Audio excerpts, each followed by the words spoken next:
At 5:15 p.m. on June 28, 1980, a 38-year-old man named Robert Davidson drove his motorcycle down Interstate 74 in Acton, Indiana, which is a small community just outside of Indianapolis. On the back of the motorcycle, with her arms wrapped around his waist, was Robert's wife. Her name was Wanda. The couple was on their way to visit family, and they were hoping to get there as soon as possible, not because they wanted to visit, but because there was a big storm rolling in, and they were hoping to beat the rain. In fact, right now, right above them, the sky was turning a dark gray and looked very ominous. But as Robert nudged his engine to go a little bit faster, these big raindrops began pelting his arms, and he knew the skies were opening up and he would have to pull over so he and his wife could put on rain jackets. And so Robert pulled over to the side of the road, and as soon as he was stopped, Wanda climbed off, and Robert was about to climb off as well and open up the little trunk in the back of the motorcycle to get the rain jackets.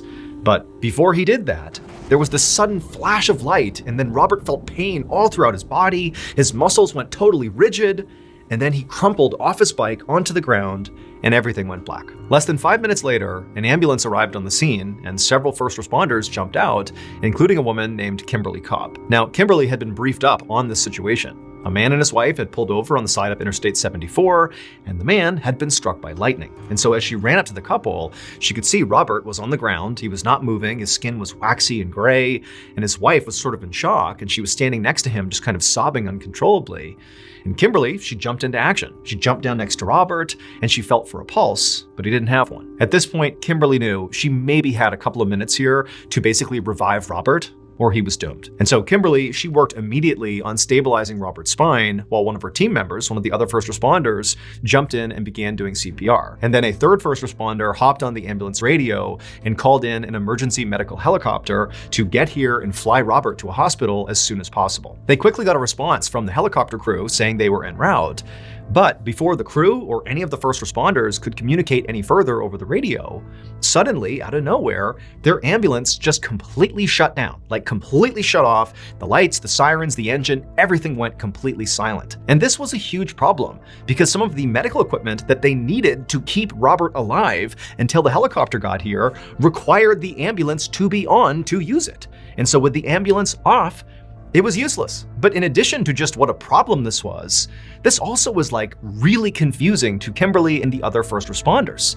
Because when ambulances are built, they are built with the idea that there can never be a situation where the ambulance just totally turns off. Because again, it's like a worst case scenario. And so they give each ambulance 2 batteries, a primary and a backup, so that if for some reason the primary dies, you always have that backup and can always use the life-saving equipment. So the idea that both of these batteries failed simultaneously was like, how? How could that possibly happen? But before Kimberly or the other first responders could even begin to understand how that happened, something else began happening. They turned and saw there was this woman dressed in this old, long black dress running up the road, this desolate highway. This woman is charging up the road, screaming at them, and above her head, she's waving a Bible, and she's yelling at them to, hey, let me touch him! Let me touch him! I can save him! And the first responders are looking at each other like, what is going on here? Now, none of the first responders, nor Wanda, had any idea who this woman was as she continued running up the road, waving her Bible and yelling at them. But again, you need to picture this scene. The ambulance is off. They can't do anything to help Robert. They're basically waiting for the helicopter to show up, which they hope is on the way, but they can't communicate with the helicopter. And Robert basically is clinically dead at this point. He doesn't have a pulse, he's been struck by lightning, like there's nothing anybody can do except wait around and hope the helicopter shows up. And so when this woman came running up to the scene saying she could touch Robert and save him, none of the first responders were like, oh yeah, that's a great idea, let's bring her in, she can save the day. But they were sort of like, well, no one else is doing anything, and they looked over at Wanda, and she was just as shocked as they were at this woman's arrival and what she was saying. And so the first responders and Wanda just kind of stood there and allowed this woman in her black dress with her Bible to just wander up and crouch down next to Robert and begin this totally bizarre ritual. At first, the woman just began praying over Robert, and she's holding her Bible, and she's very focused and she's calm. And again, Kimberly, the first responders, and Wanda, they're all just standing there looking at each other and looking at this woman being like, what is going on here? But then eventually this woman in black, she begins getting really animated and begins slamming her Bible on the ground over and over again and begins screaming up at the heavens, demanding they save this man's life. Now, Kimberly and the others and Wanda, they're they're all watching this in total shock and just kind of let it keep on happening. Because again, it was sort of like, at this point, we're already committed, and what harm can this woman do? I mean, Robert's clinically dead. And so Kimberly and the others just stood there silently watching as this woman in black continued to slam her Bible and demand that this man be saved. And then it was like something came over this woman. It was like she was completely possessed, and she grabbed her Bible and she lifted it over her head. She's kneeling right beside Robert. And when she opened her mouth and looked up at the sky, it wasn't her voice that came out. It was like another voice, and she began speaking in tongues, things that didn't make any sense. She's saying all these crazy gibberish things to the sky. And as Kimberly and the others are getting frightened by what they're seeing and are about to step in, it was like the woman just stopped. And she stood up slowly, turned, and walked down the road back the direction she came. And within seconds of this woman beginning to walk off, the ambulance turned back on, lights, sirens, the engine all came back on, nothing wrong with it, and Robert began to breathe. Kimberly and the other first responders and Wanda just stared at Robert in total shock. He had not had a heartbeat for several minutes, like he was dead. How he's alive when there was no medical intervention, really, because the ambulance was off? The only intervention was this woman and whatever she was doing? Like, nobody could comprehend that. But before anybody could make sense of that, the medical helicopter arrived, and seconds later it was Chaos getting Robert onto the helicopter, and then before long, Robert, Wanda, and the helicopter took off, and then before long,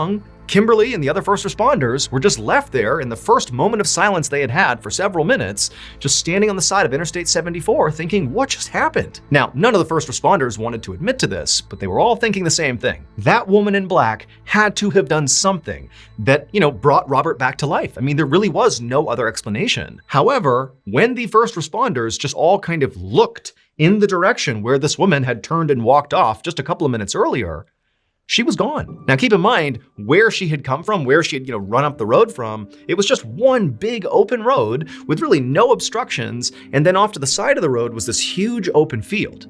Basically, if someone had been walking for only a couple of minutes in that direction, from their vantage point, they would have seen them. There's nowhere to hide, there's nowhere to go.